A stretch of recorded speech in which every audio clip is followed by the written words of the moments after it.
우리 보통의 사람들은 자기에게 대단히 소중하다고 여겨지는 것들을 지키기를 힘씁니다.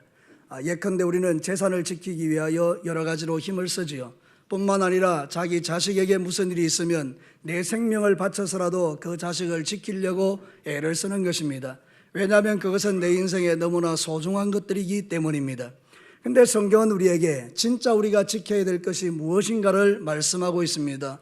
여러분이 이미 미루어 짐작하고 있는 것처럼 오늘 하나님의 말씀은 우리에게 무엇을 지키라고 명령하시는 것입니까? 생명의 근원이 되는 마음을 지키라고 말하는 것입니다. 여러분, 우리가 주변을 돌아보면 우리의 마음을 빼앗는 것들이 참 많이 있죠. 요즘 같은 경우에는 이제 점점 봄이 되면서 구석구석에서 현란한 꽃들이 피어나면서 우리의 마음을 유혹할 때에 믿음이 연약한 자들은 세상으로 가볼까 그런 유혹을 받는 것이죠. 그러나 사랑하는 성도 여러분, 지혜로운 자들은 그런 것에 마음을 빼앗기지 않는 것입니다. 그래서 오늘 이 성경 본문의 말씀을 가지고 마음 지키기라는 주제를 가지고 하나님의 말씀을 들을 때에 여러분의 평생에, 오늘뿐만 아니라 일평생에 여러분의 마음을 잘 지키셔서 하나님이 주시는 영과 육의 복을 누리며 주님 앞에 서는 날 칭찬받는 귀한 종들이 되시기를 주의 이름으로 축복합니다. 오늘 우리는 왜 마음을 지키라고 주님이 말씀하십니까? 첫 번째 이유는 이것입니다. 마음이 우리의 행동을 결정하기 때문입니다. 저를 따라서 하겠습니다. 마음이 나의 행동을 결정하기 때문이다. 여러분, 마음을 지키는 것이 대단히 중요하다. 그 이유가 뭔가 하면 이 마음이 나의 행동을 결정하는데 그 행동을 결정하는 데서 끝나는 것이 아닙니다. 내가 하는 그 행동이 결국 저주와 축복을 결정하기 때문에 그렇습니다. 사랑하는 성도 여러분, 동일한 환경 속에서 성경에 실제적인 예가 있습니다. 요셉이라는 사람이 살았던 그 환경 속에서 웬 여자, 주인 여자가 옷을 벗고 들어오면서 나와 하룻밤을 동침하자 그렇게 달라들 때에 요셉은 그 모든 것들 가운데 자기의 마음을 지키고 도망쳤던 것입니다. 그런데 여러분, 동일한 환경 속에서 다윗이라는 왕은 왕궁에서 이렇게 옥상에 쭉 거닐다가 웬 목욕하는 여자를 보는 순간에 자기의 마음을 지켜야 되는데 그는 그 마음을 지키지 못함으로 말미암아 결국 그 여인을 불러들이고 동침함으로 인하여 자식 4명이 죽는 비극적인 인물이 되었고 나중에는 결국 자식에게 배반을 당하여 도망치는 수치스러운 일도 경험하게 되는 그런 일들을 갖게 되었다는 것입니다. 만일 여러분이 아는 것처럼 다윗이 마음을 지켰으면 어떻게 됐을까요? 아마도 이 다윗은 탁월하게 그 죽는 날 모든 날들 동안에 그 자식들도 주 안에서 형통하고 하나님께서 그에게 주시는 모든 좋은 것들을 누리며 살았을 것입니다.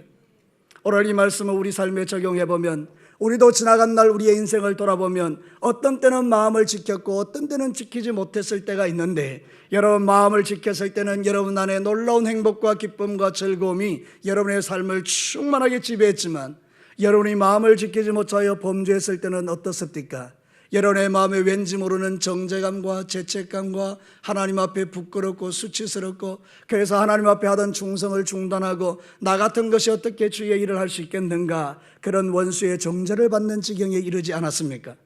그러니까 사랑하는 성도 여러분, 우리가 마음을 지킨다는 것은 행동을 지킨다는 의미를 넘어서 그 행동이 가져다주는 저주와 축복을 결정하기 때문에 우리의 마음을 지키는 것은 대단히 중요한 것입니다. 요즘 우리는 텔레비전을 볼 때마다 한 사람의 이름을 계속 듣게 됩니다. 그 사람의 이름은 정준영이라는 사람이고 그와 더불어 승리라는 아주 유명한 가수의 이야기를 계속 듣습니다. 이 사람들은 왜 이렇게 뉴스에 오르락 내리락 하고 있는 것입니까? 그들은 그들의 마음을 지키는 일에 실패했기 때문입니다. 정욕으로 가득한 그 마음을 지키지 못하여 여자들과 더불어 관계하는 것을 찍게 되고 그 찍은 것을 자신들의 카톡에 나누면서 이렇게 죄를 지었기 때문에 결국 그것이 들통나서 온 나라 사람들 뿐만 아니라 온 세상 사람들 앞에 수치와 부끄러움을 지금 당하고 있는 것입니다. 사랑하는 성도는 우리의 마음은 보이지 않지만 우리의 행동은 보이는 것입니다. 내 마음에 있는 게 행동으로 드러나기 때문입니다. 그들이 만약 마음을 지켰다면, 그들이 아마 순결을 지켰다면 아마 이들은 지금도 많은 사람들에게 선한 영향력을 끼치는 좋은 가수들이 되었을 것입니다. 그러나 그들은 마음을 지키지 못했던 것입니다. 동일하게 저와 여러분도 이 말씀을 들으면서 나는 지금 마음을 지키고 있는가? 내 행동은 어떠한가? 그것을 한번 돌아보게 되는 것입니다. 사랑하는 성도 여러분, 사람의 마음이 어떠한가에 따라 그 사람의 행동이 결정됩니다. 어떤 사람은 과격한 사람이 있습니다. 어떤 사람은 그 나오는 모든 말들이 거친 사람들이 있습니다. 여러분, 그 나오는 말과 행동이 거친 이유는 따지고 들어가 보면 그 심중에 악한 것이 있기 때문인 것입니다. 그 안에 분노가 있고 그 안에 미움이 있고 그 안에 감당할 수 없는 상처들이 있기 때문에 그것이 밖으로 쏟아지는 것입니다. 어떤 사람은요, 만나면 말이 아름답습니다. 그 사람을 만나면 행복해집니다. 그 사람을 만나면 향기가 넘쳐납니다. 왜냐하면 그 안에 예수님이 계시기 때문입니다. 바로 여러분들이 그런 사람들이라 그 말입니다. 우리는 이 놀라운 복을 지금 받고 있는 것입니다. 그러니 사랑하는 성도 여러분, 어찌 우리가 마음을 안 지킬 수 있겠습니까? 우리가 마음을 지키면 지킬수록 우리를 통하여 놀라운 일들이 나타나는 것입니다. 여러분 때문에 주변에 있는 많은 사람이 행복해지는 것입니다. 여러분 주변에 있는 많은 사람을 행복하게 하는 사람 되시기를 축복합니다. 우리는 마음을 잘 지켜야 하는 것입니다. 왜냐하면 우리의 마음은 가만히 두면 저절로 변질되기 때문입니다. 예레미야는 우리에게 이렇게 경고하고 있습니다. 예레미야 17장 9절과 10절 말씀 우리 다 같이 읽겠습니다. 시작. 만물보다 거짓되고 심히 부패한 것은 마음이라 누가 능히 이를 알리오마는 나 여호와는 심장을 살피며 폐우부를 시험하고 각각 그 행위와 그의 행실대로 보응하나니. 여러분 두려운 말씀이 아닙니까? 우리의 만물보다 부패한 게 우리의 마음인데 하나님은 내 심장과 폐부를 살펴 내 마음의 생각의 중심까지 알고 있기 때문에 그것을 살펴서 마음을 지키는 자에게는 하나님이 복을 주시고 마음을 지키지 못하는 자에게는 어려움을 주신다는 이야기가 아니겠습니까? 그러니 여러분 우리가 마음을 지키는 것은 너무 중요한 일이죠. 내가 행하는 모든 행동들은 내 마음이 어떠함을 보여주는 것이죠. 예수님도 바리새인들이 하나님 앞에 나가 음식을 먹기 전에 손을 씻었습니다. 그리고 제자들이 손을 씻지 않고 이 음식을 먹는 걸 보고 막 비판하는 것입니다. 왜 음식 먹는데 더럽게 손을 안 씻냐? 이게 예수님이 말씀하신 거예요. 잘 들어봐라 바리새인들아. 너희들은 손을 씻고 이러면 깨끗한 줄 알지만 실제 너희들의 마음의 중심을 봐라. 너희들한테는 온갖 더러운 게 가득한데 손 씻는다고 해서 깨끗해지는 것이 아니고 네 마음을 씻어야 깨끗해진다, 이 이야기를 하는 것입니다. 여러분 마태복음 15장 19절과 20절 말씀 한번 읽어보시죠. 시작. 마음에서 나오는 것은 악한 생각과 살인과 간음과 음란과 도둑질과 거짓 정언과 비방이니 이런 것들이 사람을 더럽게 하는 것이요 씻지 않는 손으로 먹는 것을 사람을 더럽게 하지 못하느니라. 여러분 이 말씀에 동의가 되십니까? 이 말씀이 믿어지십니까? 이 말씀이 하나님의 말씀인 걸 인정하십니까? 그러면 여러분이 이제 마음을 살피셔야 합니다. 내 마음이 더러운 것으로 오염되지 않도록, 내 안에서 이런 것이 나오지 않도록 여러분의 마음을 잘 지키시면 하나님은 여러분을 통하여 놀라운 일들을 행하시는 것입니다. 지혜로운 사람들은 자기의 마음을 잘 살피는 것입니다. 여러분 우리 여자들 요즘 너무 바빠서 그렇게도 못하는 분들이 있겠습니다만 아침에 일어나면 제일 먼저 뭐합니까? 청소하시죠. 그래서 집을 깨끗이 청소하고 쓰레기통을 비우고 음식물 쓰레기를 비웁니다. 근데 만약 그렇게 하지 않으면 어떻게 됩니까? 조금만 지나면 온 집안이 쓰레기장이 되고요, 쓰레기장과 더불어 들어오는 게 뭡니까? 여러분 바퀴벌레 나오죠? 쥐도 나옵니다. 여러분 놀라운 일들이 일어나는 것입니다. 그 깨끗한 집에 쓰레기가 쌓이는 순간부터 온갖 종류의 더러운 것들, 우리가 싫어하는 것들이 막 달라붙기 시작합니다. 그런데 여러분 놀랍게도 누군가가 그 집을 깨끗하게 청소하잖아요. 구석구석 먼지를 다 털어내고 청소를 깨끗이 하잖아요. 그럼 언제부턴지 바퀴벌레도 사라지고 쥐도 사라지고 그 집이 너무 좋은 환경으로 변화되는 것입니다. 우리의 마음도 똑같습니다. 여러분의 마음속에 더러운 죄와 같은 쓰레기들을 계속 쌓아두면 그 죄와 함께 쓰레기와 함께 온갖 종류의 더러운 것들이 우리의 마음을 오염시키면서 여러 가지 악한 것들이 우리에게 붙지 않습니까? 근데 여러분 그거 다 깨끗이 정리하고 나면 어떻게 됩니까? 너무 멋지고 아름다운 인생으로 바뀌어지는 것입니다. 오늘 이 말씀을 주님이 우리에게 들려주시는 이유는 저와 여러분의 남은 인생 가운데 여러분들의 삶을 통해서 이 행복을 누리라고 말씀하시는 것입니다. 여러분은 이 행복을 누리시게 되기를 주의 이름으로 축복합니다. 우리는 날마다 말씀에 거울에 나를 비추어 보고요, 그리고 내 안에 들어온 것이 발견될 때마다 철저하게 회개하고요, 그리고 여러분의 심령을 깨끗하게 만드는 이 은혜를 여러분의 매일의 삶에 누리시기를 바랍니다. 여러분, 우리 예수님은 가는 데마다 향기로우셨습니다. 모든 사람이 예수님을 좋아하셨습니다. 왠지 아십니까? 예수님에게는 죄가 없었기 때문입니다. 죄가 없는 그분에게서 나올 수 있는 것은 좋은 것밖에 없었습니다. 그러나 우리가 죄를 지으면 더러운 것이 나가는 것입니다. 오늘 이 말씀을 잘 들으시고 여러분의 심령 속에 마음을 지키라는 그 말씀에게는 마음을 통해서 행동이 결정되고 그 행동을 통하여 저주와 축복이 결정된다면 우리는 마음을 잘 지켜서 하나님의 복이 우리를 떠나지 않는 그 귀한 믿음의 삶을 주님 오시는 그날까지 살아내시기를 주의 이름으로 축복합니다. 이 말씀이 여러분의 심장에 새겨져서 이 말씀이 깨달아지거든 이번 한 주간 내내 여러분의 마음이 정결한 집이 되어서 하나님의 놀라운 복이 부어지는 처소가 되시기를 주님의 이름으로 축복합니다. 두 번째는요, 우리가 왜 마음을 지켜야 합니까? 마음에는 생명의 근원이기 때문에 그렇습니다. 오늘 읽은 이 성경 본문이 그렇게 말하고 있죠. 무릇 지킬 만한 것 중에 더욱 내 마음을 지켜라. 생명의 근원이 여기서 난다. 여러분, 제가 이 말씀을 준비하면서 우리말 성경을 보니까 이렇게 번역해요. 무엇보다도 마음을 지키십시오. 내 마음에서 생명의 물이 흘러나오기 때문입니다. 당신의 마음에서 생명의 샘이 흘러나오기 때문입니다. 이렇게 말하는 것입니다. 여러분, 이 물은 생명이죠. 그런데 이 물이 만약에 오염되면 어떻게 됩니까? 죽는 것입니다. 세상에서 가장 중요한 것은 생명입니다. 목숨을 잃고 나면 다 필요 없는 것입니다. 그래서 성경은 우리에게 이렇게 말하죠.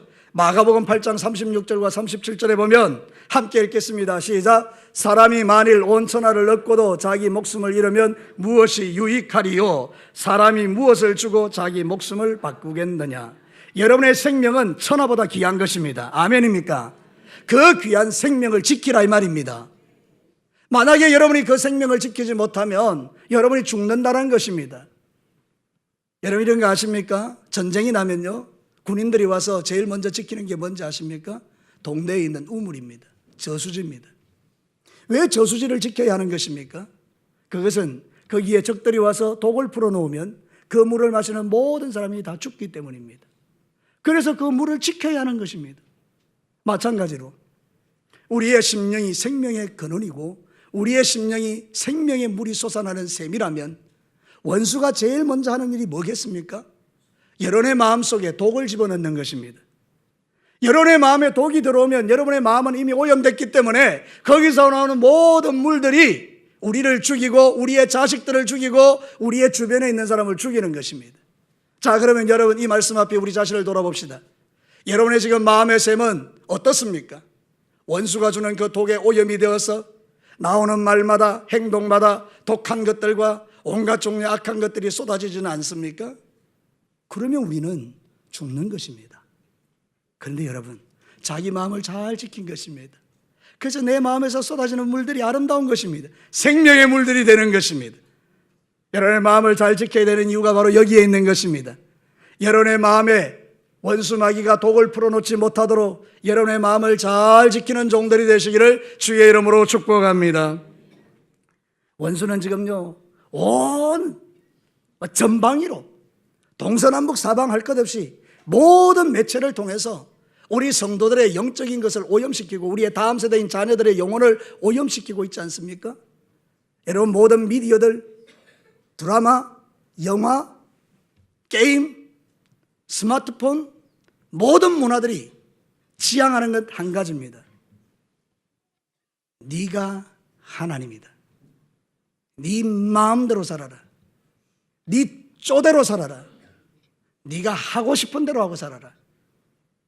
그게 드라마와 모든 걸 통해서 쏟아지고 있는 사단의 메시지입니다. 근데 놀랍게도 우리는 그 메시지를 아무 비판 없이 다 받아들이고 있는 것입니다. 여러분, 지금 우리가 드라마를 보면요, 놀라운 드라마들이 많습니다. 동성애 너무 멋지게 포장되어서 드라마로 나오면요, 젊은이들이 그냥 환장합니다. 마치 그것이 신비하고 아름다운 것처럼, 거기 뭔가 매력적이 있는 것처럼, 그래서 자기의 모든 삶을 거기에 던져버리는 것입니다. 그리고는 죽는 것입니다. 사랑하는 성도, 우리가 살고 있는 이 시대가 편안한 시대가 아닙니다. 육체는 편안하고 핍박은 없고 그런지는 모르지만 지금 영적으로 깨어있지 않으면 어느 순간인가 우리는 밀물같이 밀려드는 이 원수의 공격 앞에 내 이 셈이 생명의 셈에 독이 가득해서 결국 그거를 먹고 마심으로 우리의 영혼이 죽는 일들이 지천으로 지금 현재 우리가 삶을 경험하면서 누리고 생각하고 있는 것, 삶을 지금 살아가면서 우리가 체험하고 있는 것, 그 모든 것들이 다 그런 것입니다.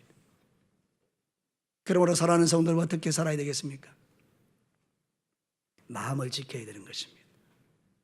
그래서 로마서 12장 2절에는 우리에게 이렇게 권면합니다. 이 말씀을 우리의 심장에 새기기 위해서 큰 목소리로 한번 읽겠습니다. 시작. 너희는 이 세대를 본받지 말고 오직 마음을 새롭게 함으로 변화를 받아 하나님의 선하시고 기뻐하시고 온전한 뜻이 무엇인지 분별하도록 하라. 띄워두시기 바랍니다. 이 세대를 뭐 하지 말고요? 본받지 말라는 거예요. 오직 마음을 어떻게 하라고요? 새롭게 하라는 거예요. 그래서 뭐 하라는 거죠? 변화를 받으라는 것이에요. 변화받은 심령이 하는 일이 뭡니까? 하나님의 선하시고 기뻐하고 온전하신 뜻이 무엇인지를 분별하는 사람들입니다. 여러분 그렇게 되기를 축복합니다. 하나님의 뜻은 간단합니다. 우리의 심령이 거룩한 생명의 셈이 되는 것입니다. 우리 안에서 생명이 솟아나는 것이 하나님의 뜻입니다. 사랑하는 성도를 원수 마귀가 던져놓는 독을 여러분의 마음에 풀지 않게 되기를 바랍니다. 적들이 와서 우리의 우물에 독을 풀어놓는 것을 방치하는 마을 사람은 어리석은 사람들입니다. 누군가가 돌아가면서 우물을 지키며 원수가 와서 그 독을 풀어놓지 못하도록 날마다 깨어있는 그 마을이 복된 마을인 것입니다. 마찬가지로 저와 여러분들도 신앙생활 할 때에 아무 일이 없다라고 해서 안전한 게 아닙니다. 여러분의 마음의 심령을 살펴서 내 마음의 우물에 독을 갖다 풀어놓는 원수가 들어오지 못하도록 지켜내는 것이 필요한데 우리는 날마다 우리의 심령을 돌아봐야 돼요. 여러분 우리 어떻게 거룩해질 수 있을까요? 기도와 말씀입니다. 여러분의 심령을 지켜내는 유일한 비결이 기도와 말씀이라 그 말입니다. 그래서 여러분 말씀을 읽으셔야 돼요. 말씀을 들으셔야 돼요. 말씀을 배우셔야 돼요. 말씀을 묵상하셔야 돼요. 정기적으로 말씀을 읽으셔야 돼요. 여러분 이 말씀은 물이거든요. 놀라운 일이 납니다. 말씀을 읽는데요, 정기적으로 막 읽는데 무슨 말인지 모르겠어요. 괜찮아요. 성경을 정기적으로 읽으면 이 영혼에 내 물이, 말씀의 물이 들어가면서 내 마음에 있는 독을 막 씻어내는 거예요. 여러분 오염된 물을 정화시키는 가장 좋은 방법이 뭔지 아십니까? 오염된 것 이상으로 물을 퍼붓는 것입니다. 깨끗한 물이 흘러 들어가면요 그 더러운 물은 다 없어지는 것입니다. 맑은 물이 무엇입니까? 하나님의 말씀입니다. 이렇게 여러분 강조를 해도요 일주일 내내 성경을 펼쳐들지 않는 사람들이 너무 많습니다. 여러분 저는 이 성경을 펼쳐들기 위해서 이게 작고가 없는 성경을 지금 들고 다니는 거예요. 여러분들은 전부 작고가 있죠. 안 그래도 안 읽는데 작고까지 채워놨으니까 얼마나 여러분들이 성경 읽기가 어렵습니까?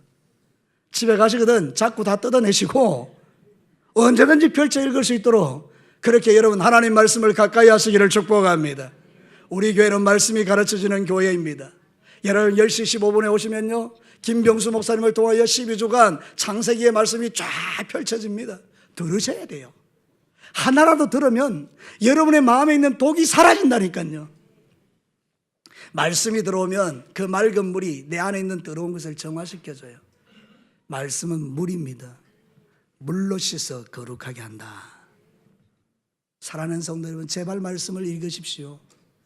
말씀을 읽고 기도하십시오.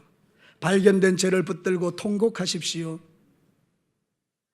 여러분 성경 읽어보면 구약시대의 왕들이 옆에 선지자들, 제사장들, 서기관들이 있어서 그 사람들이 한 역할이 뭔가 하면 성경을 읽어주는 일이에요.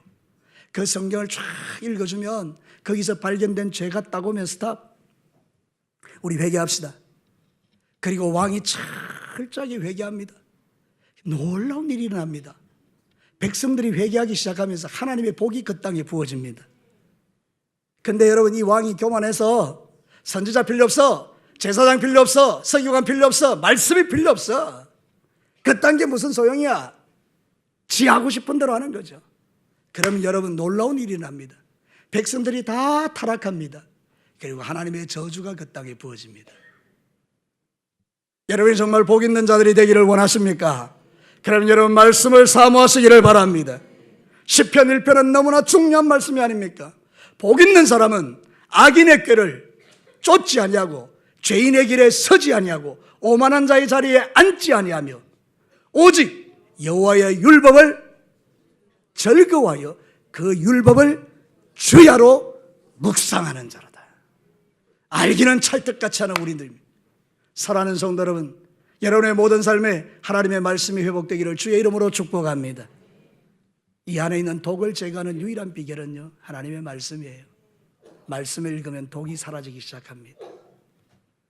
제발 부탁하건대 여러분 제일 먼저 하나님의 말씀을 펼치십시오.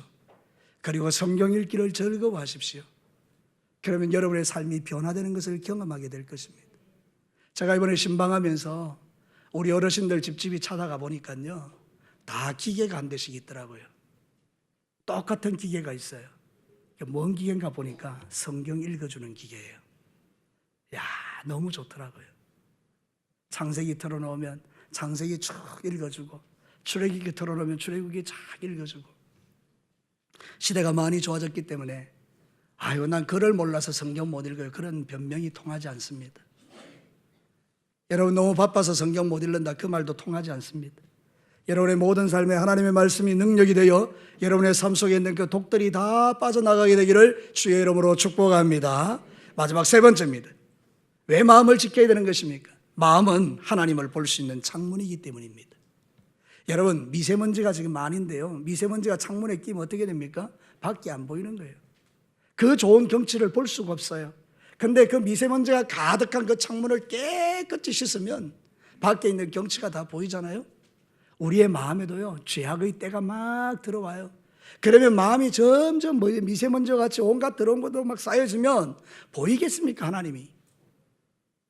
여러분이 너무 중요한 문제입니다. 여러분이 하나님을 볼 수 없다면 하나님이 안 계셔서가 아닙니다. 여러분이 하나님을 볼 수 없다면 마음이 오염됐기 때문입니다. 근데 여러분 마음을 씻어버리면 하나님이 보입니다. 제 이야기가 아니고 성경이 그렇게 말합니다.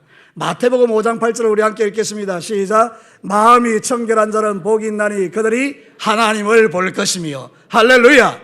마음이 깨끗하면 하나님을 본다잖아요. 여러분 하나님을 보는 게 얼마나 축복인지 아십니까? 하나님 어디 계십니까? 천국에 계시잖아요. 하나님 어디 계십니까? 우리 마음에 있잖아요. 근데 여러분이 하나님을 본다는 말은 무슨 뜻인가 하면 우리가 천국의 복을 누린다, 그 말입니다. 천국이 어떤 곳입니까? 행복이 가득한 곳입니다. 마음이 청결하면 하나님을 보고, 하나님을 보면 천국을 보고, 천국을 본 사람은 모든 삶이 행복해진다, 이 말입니다. 근데 여러분 하나님을 보지 못하면 어떻게 됩니까? 죄가 내 마음에 가득하여 하나님을 볼 수 없거니와 볼 수 없으니 지옥되고, 지옥되니 불행해지는 것입니다. 원리는 간단합니다. 신앙생활이 어렵습니까? 그런 거 아닙니다. 생각해 보면 마음을 깨끗하게 하면 하나님을 봅니다. 하나님을 보는 거기가 천국입니다. 천국이 되면 행복해지는 것입니다. 사랑하는 성도들은 마음을 지킨다는 게 그만큼 중요한 것입니다. 그래서 고린도전서 3장 16절과 17절에 이렇게 말합니다. 우리 마지막으로 한번 크게 한번 읽어봅시다. 시작. 너희는 너희가 하나님의 성전인 것과 하나님의 성령이 너희 안에 계시는 것을 알지 못하느냐? 누구든지 하나님의 성전을 더럽히면 하나님이 그 사람을 멸하시리라. 하나님의 성전은 거룩하니 너희도 그러하라. 요즘요, 영적으로 깨어있는 분은 우리 진교교회에 쏟아지는 하나님의 말씀이 뭔지를 정확하게 알고 있습니다. 서복원 목사님이 오셔서 거룩에 대한 말씀을 했습니다. 음요셉 선교사님이 오셔서 거룩에 대한 이야기를 했습니다. 저는 시시때때로 여러분에게 거룩에 대한 하나님의 말씀을 선포하고 있습니다. 마지막 시대에 하나님이 원하는 것은 여러분의 마음이 거룩해지는 것입니다.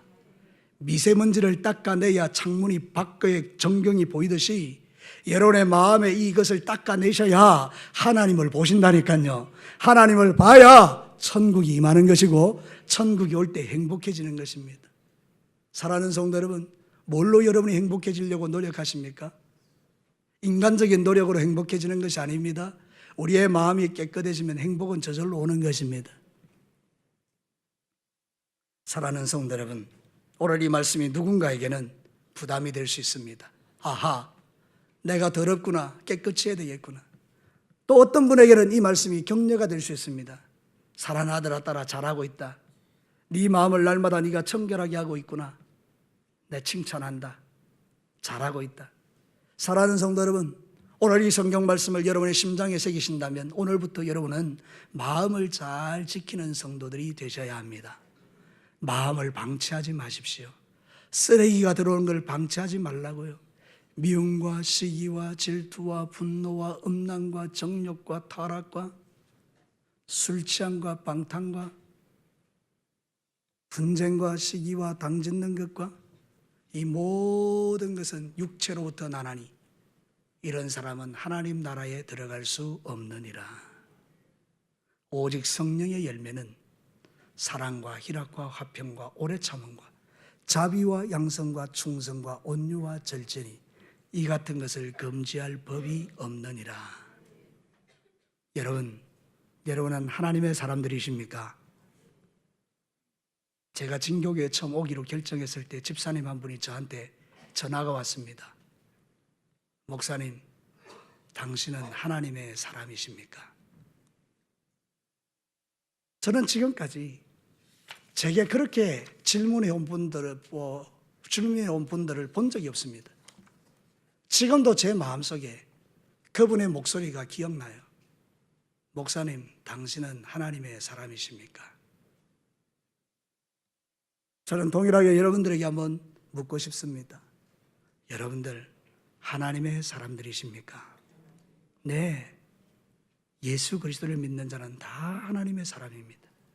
이제 여러분들은 마음을 지키셔야 합니다. 그러면 하늘로부터 부어지는 놀라운 복이 여러분에게 임하게 됩니다.